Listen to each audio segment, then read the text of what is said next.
Alors, je tiens à vous avertir aujourd'hui d'un phénomène répandu dans les administrations, dans les grandes administrations, qui est le blocage par le stylo. C'est un phénomène déjà très répandu, surtout en Afrique, où des collègues décident de bloquer la carrière de leurs collègues en passant par le stylo qu'ils utilisent. Je suis en train de suivre quelqu'un qui a été, une femme qui a été bloquée par une de ses collègues par cette technique-là. Qu'est-ce qu'elle fait?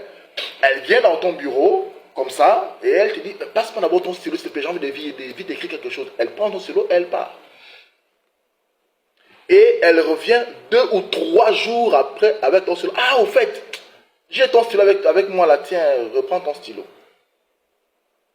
Jusque-là, ça va. Mais après, la personne qui reprend le stylo va constater que dans sa carrière, il y a des blocages, même dans sa vie maritale, il y a des blocages maintenant partout. Sa vie commence à prendre un coup. Au travail, les promotions sont coincées. Les voyages d'affaires où elle était programmée, on l'a enlevé. Tout ce qui professionnellement est en train d'arriver de manière positive est bloqué. Et ça part même jusqu'à sa vie maritale. Et ça crée une sorte de voilà, la personne ne se sent pas bien parce qu'elle n'arrive pas à comprendre pourquoi tous ces blocages-là. Et puis la personne rentre dans la dépression et puis c'est parti comme ça. Ce phénomène-là, aujourd'hui, est répandu dans les grandes administrations. La sorcellerie du stylo. Il y a d'autres qui font, il vient devant toi, il parle, après il te dit, tourne-toi un peu, j'ai envie d'écrire quelque chose. Donc il a une feuille, il a un stylo et il veut écrire. Mais il te dit, tourne-toi, donc tu mets le dos, comme ça il écrit sur ton dos. Tu ne sais pas ce qu'il écrit. Et il ne te montre pas ce qu'il écrit. Après il part. Après tu vas te rendre compte que promotion, avancement, élévation professionnelle est bloquée. Or, entre-temps, tu étais déjà dans une ligne de progression. Ton nom était déjà aligné dans certaines listes de progression. Après, tout d'un coup, paf. C'est ce nouveau phénomène aujourd'hui dans les administrations qui existe. Ça passe par le stylo. C'est pour cela que je veux dire à certaines personnes ici qui vont comprendre et bien analyser cette vidéo, le stylo que vous utilisez dans votre travail au quotidien, ne le donnez plus aux gens. Posez un autre stylo à côté, comme ça, et puis bon, si quelqu'un veut vous demander un stylo, donnez-lui ce stylo que vous n'utilisez pas. Mais le stylo que vous utilisez, laissez. Les gens sont devenus très malins. Et aujourd'hui, même le diable, quand on parle du diable, sa force, c'est la malice. On vient par des petites paroles, on vient par la gentillesse pour casser vos barrières. Pourquoi? Parce qu'on veut récupérer quelque chose chez vous. Aujourd'hui, la confiance, elle doit se mériter. Ne faites plus confiance à n'importe qui, attention. Parce qu'il y a des personnes, vous, avec le cœur, vous agissez, mais il y a des gens qui viennent comme ça avec la malice, vous mangez. Et dans les entreprises, c'est fort. Même dans les entreprises de technique, où le travail est technique. Quelqu'un va te dire, passe d'abord ton gilet, c'est j'ai envie de faire un truc là. Le gilet, les gilets des TP ou les gilets des travaux publics là. Passe d'abord, je vais faire. Tu donnes parce que toi tu as confiance. La personne part, la personne revient.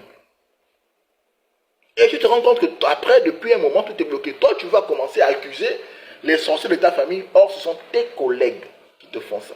Je ne veux pas faire peur aux gens. Je veux seulement vous dire la vérité. La confiance, elle se mérite. On ne fait plus confiance aux... C'est plus comme ça parce que les gens sont à l'affût de toutes les techniques négatives pour évoluer. Tout le monde cherche. Moi-même qui vous parle, les gens me contactent pour des choses assez fortes qui dépassent même mon entendement. Fortes, des choses assez fortes. Il y a une femme qui m'a contacté sur les réseaux et m'a donné rendez-vous. Je suis arrivé chez elle et elle me parlait dans un... Je m'en fous même si elle regarde la vidéo là. Elle me parlait en disant, je vois que ma vie est bloquée, j'ai envie je ne comprends pas pourquoi ma vie est bloquée. Je lui ai dit, bon, on va essayer de faire un travail, on va essayer de faire des prières et tout ça. Mais, mais ça c'est trop long, machin. Moi je suis parti voir quelqu'un qui m'a dit qu'on pouvait faire des blocages avec le slip d'une vierge. Je lui dis, où est-ce que tu as écouté ça? Et non, quelqu'un m'a dit ça et tout, et tout, et tout. Elle m'a apporté 5 slips de sa fille. Slips déjà utilisés, les slips des enfants là. 5. Elle a posé ça et dit, est-ce qu'on peut travailler avec? Et un slip, elle m'a proposé 5 millions de francs. Si elle regarde cette vidéo là, je m'en fous. Je me suis retourné, je suis parti. Est-ce que vous voyez à quel niveau les gens sont prêts à rentrer dans cette élévation sociale-là? Ils sont prêts à tout. Même faire du mal à leurs propres enfants. Donc, faites attention. La vie, c'est bien, mais vivre tranquille, c'est mieux. Les gens sont prêts à n'importe quoi. Tout récemment, un frère m'appelle d'un pays pas trop loin du Gabon, où ils ont tous des véhicules de service. Et un collègue vient dire, bon voilà, on m'a envoyé en mission à l'intérieur, tout passe pour ta voiture, je pars et je reviens dans 2 jours. Et il a donné la voiture. Et il est parti. Il a rendu la voiture tranquillement, il a rendu. Maintenant, celui qui est responsable du véhicule prend le véhicule maintenant pour tourner accident. Je ne sais pas, il n'arrive pas, la voiture n'a plus, les freins ne sont plus passés, il est rentré dans un bar, il a tamponné les gens. Vous allez dire, non, ça c'est fait, mais c'est pas, non. Ne faites plus trop confiance aux gens. La confiance doit se mériter. Celui à qui tu dois faire confiance, il doit mériter ta confiance. Si des gens doivent te faire confiance, tu dois attirer la confiance des gens. Ce n'est pas parce qu'on est collègue que je dois tout te donner, non.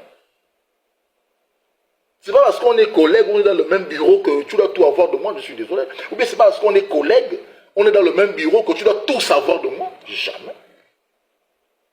On est collègues. Ce qui nous unit, c'est le côté professionnel. Ma vie, je ne suis pas obligé de tout te dire. Voilà. Tu as ton bureau, j'ai mon bureau. Tu veux un stylo, tu vas chez le boutiquier. Vous voyez, dans la vie, il faut souvent mettre des barrières dans ta vie. Qui n'est pas d'accord avec ça, il prend sa route. C'est comme ça.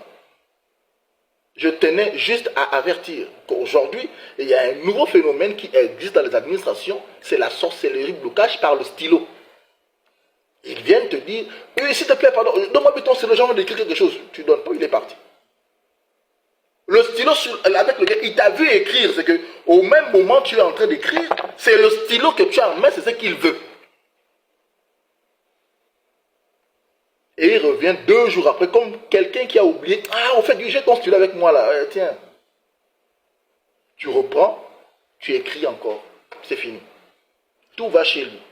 Ou bien ils viennent comme ça, il a un papier, il tourne là. S'il te plaît, tourne-toi un peu. Les gens veulent écrire quelque chose là. J'ai oublié quelque chose là. Tu te retournes aussi avec la confiance. Lui, il écrit sur ton dos. Tu sais qu'il écrit quoi? Il te montre jamais ce qu'il écrit. Il a écrit quelque chose, il est parti. Et à la fin, ta vie prend un coup. Attention. 1 fois. Attention. 2 fois. Attention. 3 fois. Ceux qui ont compris ça, ont compris.